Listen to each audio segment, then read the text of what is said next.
Alright fellas, this one's big. For weeks now, there's been talk quietly brewing in the background of the boxing world, and it's finally starting to feel real. Manny Pacquiao is making a professional comeback. Yeah, you heard that right. After nearly 4 years away from the ring, the Pac-Man looks set to return, and not for some warm-up exhibition. No, he's reportedly coming back to fight for a world title, specifically the WBC welterweight belt, currently held by Mario Barrios. Now, I'll be honest, this whole thing feels weird. There's something a bit off about it. It's giving me flashbacks to the mess we saw last year with Tyson's return. And sure, Pacquiao's not as old as Mike was, but let's not kid ourselves, it could still go sideways fast. But before we dig into all that, if you're new here, my name's Kloster, and this channel is your one-stop shop for everything boxing. Hit that subscribe button, I'll make sure you never miss a beat in this wild sport. Now look, Manny Pacquiao is one of the most beloved fighters to ever lace up a pair of gloves. An 8-division world champion, the only true octuple champ in boxing history. He's a legend, no doubt, and on top of that, just a good guy. He's been around forever, made his pro debut back in 1995, and was already tearing through the US scene by 2001. Fast forward to 2025, the man's 46 years old, and he's been retired for most of the past decade. So yeah, this comeback caught everyone by surprise. We've heard the rumors over the years, but none of them ever really stuck. He seemed more focused on politics. He even ran for president in the Philippines. His last proper fight was in 2021 against Yordenis Ugas for the WBA title. That bout came after a 2-year layoff following his razor-close win over Keith Thurman. And while Manny didn't get stopped, Ugas clearly outpointed him. Even then, at 42, Pacquiao was still in phenomenal shape, and the fact that he stayed competitive with a top-tier champion at that age was genuinely impressive. But the truth was undeniable. He wasn't the same guy. The speed, the timing, the reflexes, they weren't there like before. He looked heavier on his feet. The signature angles and slick footwork, gone. Instead of gliding in and out, he was moving straight in. Easier to time, easier to counter. There were moments, little flashes of vintage Manny, but it wasn't enough. So when he announced his retirement after that fight, no one was shocked. He went out with dignity. Then came the exhibitions, like they always do. First, a charity match in South Korea against DKU, a self-defense guy with no real boxing background. That was more like a public sparring session than a fight. But the exhibition that really raised eyebrows came last year against Japanese kickboxer Pacquiao. You might remember him as the guy who was briefly linked to a Ryan Garcia fight that never materialized. And in that exhibition, Pacquiao looked rough.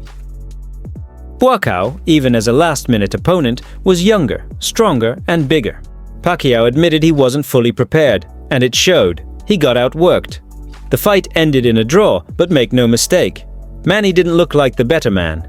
He had some offense, sure, but the defense looked shaky, the reactions slow, and he struggled to close distance.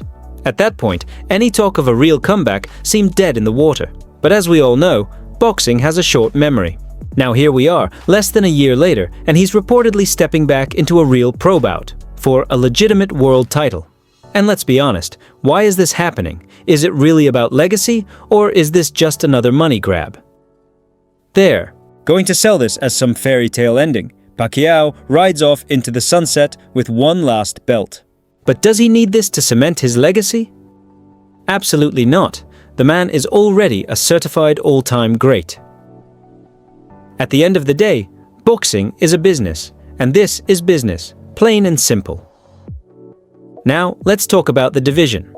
The truth is, Mario Barrios is the weakest title holder at 147. Let's not pretend Manny is coming back to fight Boots Ennis or someone like that.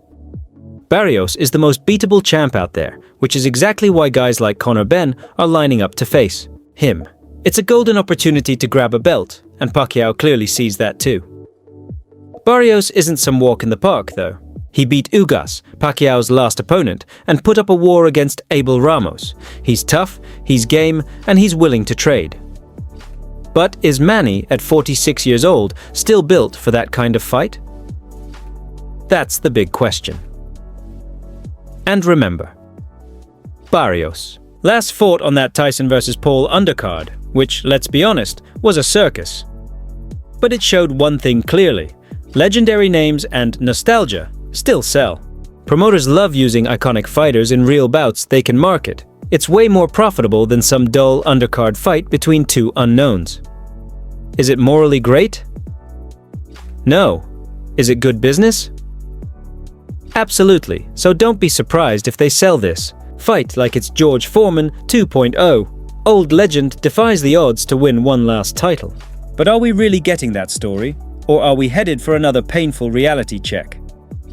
Because let's be real, 4 years out of the ring, no tune-up fight, going straight into a title bout against a younger, sharper opponent. That's not exactly a recipe for success. And look, I'd love to be wrong.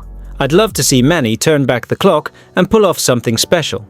But if we're sitting here in a few months watching him get badly knocked out, the real question will be who signed off on this? Who in his camp thought this was a good idea? Because when things go wrong in boxing, the blame game always follows.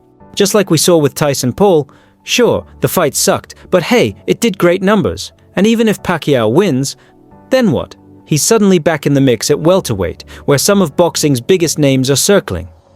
Do we really want to see Manny Pacquiao versus Conor Benn, or Pacquiao versus Ryan Garcia? I'm good, thanks. And while we're at it, let's talk about how the WBC just hands him a title shot. No warm-up, no eliminator, just jumps straight into the rankings ahead of every other active contender. That's a slap in the face to the hungry fighters grinding for their shot, stuck behind boxing politics. But hey, this is boxing. Par for the course. So, what do you think? Is Pacquiao's comeback a heartwarming final chapter or a potential train wreck waiting to happen? Can the legend still hang at the elite level, or are we about to witness a painful end? Drop your thoughts in the comments. I want to hear it all. If you enjoyed the video, be sure to like and subscribe. It really helps the channel grow. Thanks for watching, fellas. Catch you in the next one.